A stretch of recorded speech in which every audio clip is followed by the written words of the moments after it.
Welcome to this explainer. Okay, so today we're going to dive into a problem that, let's be honest, almost anyone who's ever touched a spreadsheet has run into. We're looking at exactly why merging data sets so often breaks down and how the KNIME joiner node is basically the ultimate solution to this incredibly common analytical headache. I mean, have you ever merged two supposedly perfect spreadsheets only to get a completely broken mess? It is so frustrating, right? You've got these two files. They both look totally flawless on their own. But the second you try to snap them together, poof! Records go missing, rows duplicate out of nowhere, and absolute chaos ensues. Yeah, we've all been there. So, here's our roadmap for today. We'll start with the broken dataset dilemma, then meet the KNIME joiner node, walk through the step-by-step merging process, compare inner versus left joins, and finally, wrap up with some best practices and pitfalls. All right, let's jump straight into Section 1, the broken dataset dilemma, or as I like to call it, the illusion of perfect data. Let's take a look at the core of the problem here. Imagine you have dataset A. Let's say it holds all your highly valuable complete customer info. And right next to it, you've got dataset B, your complete activity and transaction data. Now, when you look at them separately, they seem totally fine. But data rarely just sits in one place. In the real world, information is scattered across all sorts of different systems. So the real issue actually isn't the data itself. It's what happens when these isolated data sets try to talk to each other. So why do gaps suddenly appear when they meet? It's a really great question to ask yourself. I mean, you'd logically think that putting two good things together just makes a better thing, right? But without the proper joining logic, even the absolute most well-structured data sets are going to lead straight to confusion instead of insight. Because truthfully, it's almost never the data's fault. It's entirely about how that data is combined. And the consequences of getting this wrong? They're incredibly serious. When data sets are combined incorrectly, important records simply vanish from your reports. Worse, duplicate entries just mysteriously appear out of thin air. Suddenly, your decision-making is relying on incomplete or, honestly, flat-out wrong information. Ultimately, whether you're a business professional or a student, your reporting accuracy just tanks. Getting this right isn't just some technical necessity. It's absolutely critical for your analytical reliability. Moving right along to Section 2, meet the KNIME joiner node. This is the bridge between your data. Okay, so the absolute crucial point here is understanding what a key actually is. A key is basically just the shared column that acts as a bridge linking records across your datasets. Think of it exactly like two pieces of a jigsaw puzzle. If the edges, or, well, in our case, the data formats and spellings, if they aren't perfectly clean, the puzzle pieces simply won't fit together. And that brings us to the real hero of our explainer today, the KNIME joiner node. What this tool does is define strict, clear rules for data matching.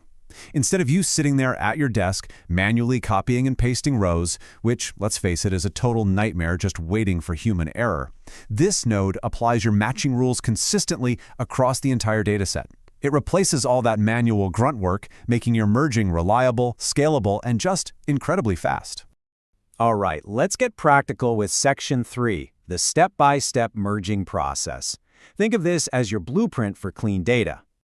Now, while the actual KNIME workflow involves about 7 specific technical steps, they roll up beautifully into just 4 high-level phases. First, we load and inspect. Second, we clean. Third, we connect and define. And finally, fourth, we validate. Let's dive into the prep work first, which covers phases 1 and 2, and see how this builds our foundation.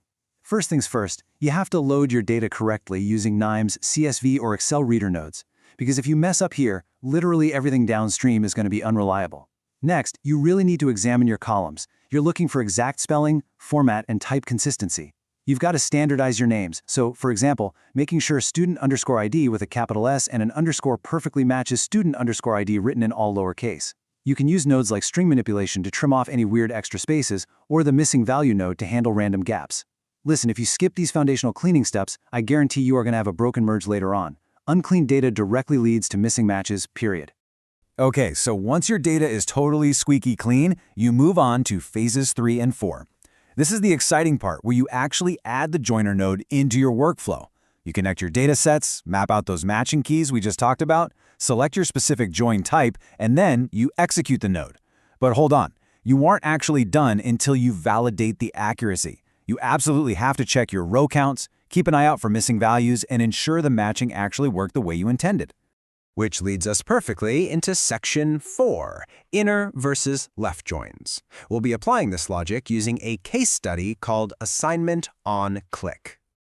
Okay, let's dive into a specific scenario to really ground all this theory.